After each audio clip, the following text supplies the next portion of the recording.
Sa gitna ng masukal na kagubatan, planong itatwa nina Don Pedro at Don Diego ang kapatid nilang si Don Juan.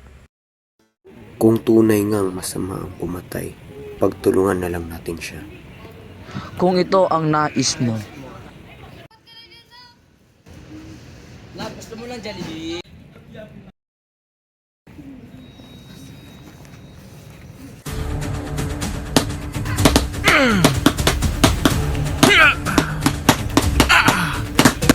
Isa na tayo!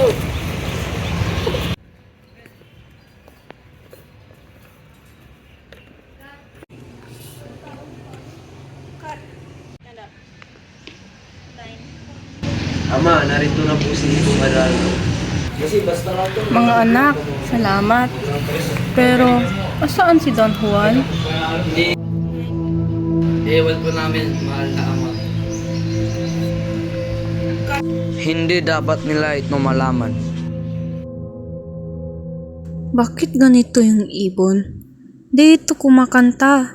Tila malungkot at pangit. Asaan ako? Parang get up. Tapos ilimp mo.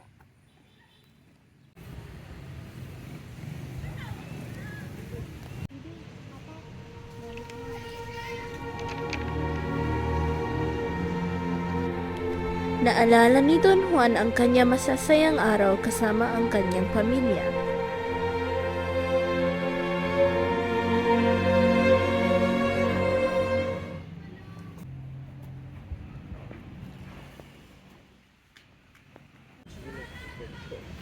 Huwag kang matakot anak, magpahinga ka muna.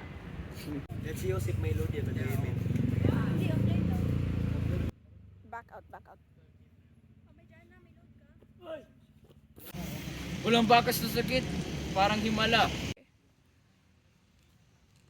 Iyon ay habag ng langit. Ngunit Don Juan, ang ama mo'y naghihintay, magmadali ka't bumalik. Ang anak ko.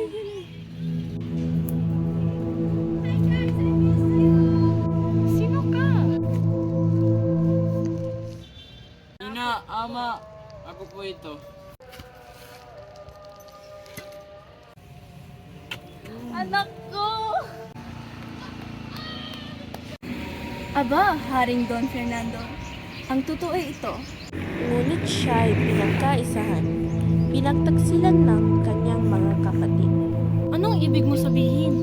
Si Don Pedro at Don Diego ang nagtangkang pumatay sa kanya, inuugsugatan at halos patay. Pedro, Diego! Taksil kayong tunay! Nagbago ang balahibo ng Adarna. Sa 7 awit nito, ang lahat ng katotohanan ay nalantad.